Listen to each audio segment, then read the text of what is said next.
आज हम बात करेंगे उस ऐसे इंसान की जिसे लोग आतंकी कहते थे। हजारों लोगों की लाशें और तथा वो मिट्टी जिसने खून बहा थे, परंतु वह उनके तौर तरीकों से असहमत थे।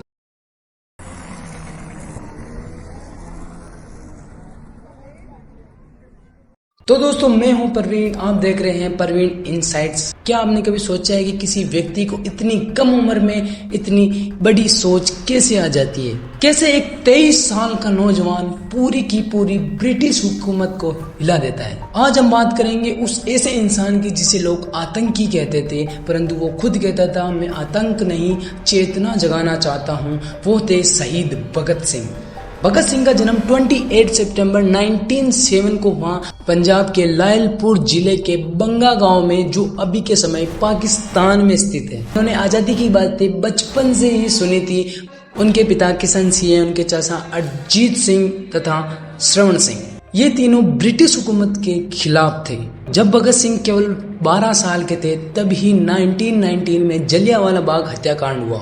हजारों लोगों की लाशें और तथा वो मिट्टी जिसने खून बहा था। भगत सिंह अगले ही दिन वहां पहुंच गए और खून से भीगी मिट्टी अपने कपड़ों में भरकर ले आए और घर आकर बोले, ये मिट्टी मुझे बुला रही है माँ। और उस दिन से शुरू होती है उनकी बगावत।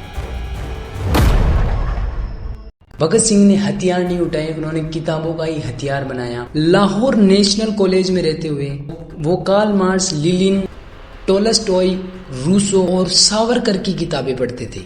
यहाँ तक कि उनके कमरे में भी लिखा था कि स्टडी टू रेवोल्यूशन, यानी कि क्रांति के लिए पढ़ो। तथा ब्रिटिश खुफिया विभाग की रिपोर्ट्स में लिखा है कि भगत सिंह ने एक नहीं, दो नहीं, बल्कि 200 तक किताबें पढ़ी थी।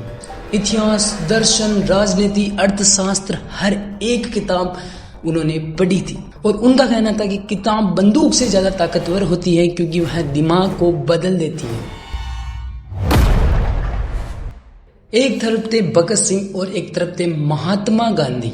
भगत सिंह महात्मा गांधी का बहुत ही ज्यादा सम्मान करते थे, परंतु वह उनके तौर तरीकों से असहमत थे। जब महात्मा गांधी ने असहयोग आंदोलन बन गया चोरी चोरा घटना के बाद, तो भगत सिंह को एक बहुत बड़ा झटका लगा और उन्होंने लिखा कि जब जनता के अंदर आग जाग रही थी, तब उसमें पानी डालकर उसे बुझा दिया गया। सिंह का मानना था कि केवल अहिंसा से आजादी नहीं मिलेगी, कभी कभी हुकूमत को हिलाने के लिए झटका देना पड़ता है। 8 अप्रैल 1929 दिल्ली की सेंट्रल असेंबली में 2 युवक दाखिल हुए।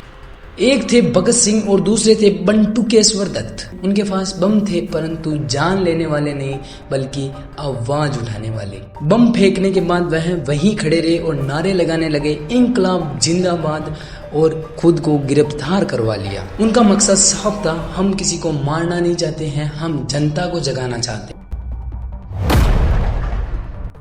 जेल में रहते हुए भगत सिंह ने लाल किताब, लेनिन की जीवनी और क्रांतिकारी की घोषणाएं पढ़ी और उन्होंने ये चीज भी लिखी कि मैं नास्तिक हूँ, मैं इंसानियत पे विश्वास रखता हूँ। और उसी के साथ साथ उन्होंने जेल में भूख हड़ताल की 26 दिनों तक, सिर्फ इसलिए क्योंकि भारतीय कैदियों को भी समान व्यवहार मिले। कि भूख हड़ताल ने लोगों में खुशियां बटोरी तथा उन लोगों को पता चला कि कैसा एक व्यक्ति जेलों के दीवारों के बीच भी एक बड़ी क्रांति कर सकता।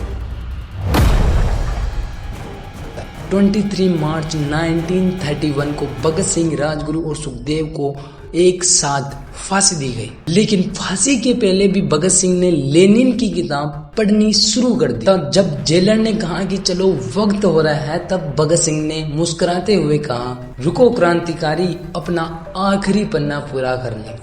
और उसके बाद में उन्होंने किताब बंद की और मुस्कुराते हुए बोले, भारत माता की जय। भगत सिंह का आईक्यू बहुत ऊंचा था। ब्रिटिश रिपोर्ट के अनुसार भगत सिंह किसी भी बहस में ब्रिटिश को चुप करा देते थे और उन्होंने यहाँ तक कि जेल में भारत का भविष्य एक अधूरी किताब भी लिखी, जो कि आज भी 2025 में भी अच्छी तरीके से प्रकाशित नहीं हुई है। उनके आखिरी पत्रक में लिखा था कि मेरे मौत से भी ज्यादा असर मेरे विचारों का होगा, और वो इस बात में सही थे।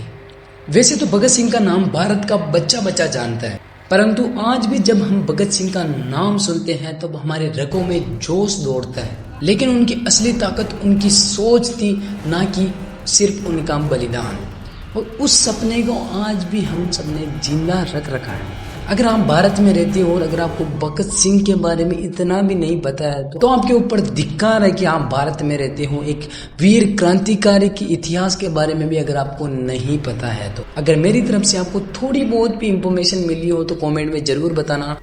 तथा मैं था परवीन, मिलते हैं किसी नए टॉपिक के साथ। जय हिंद।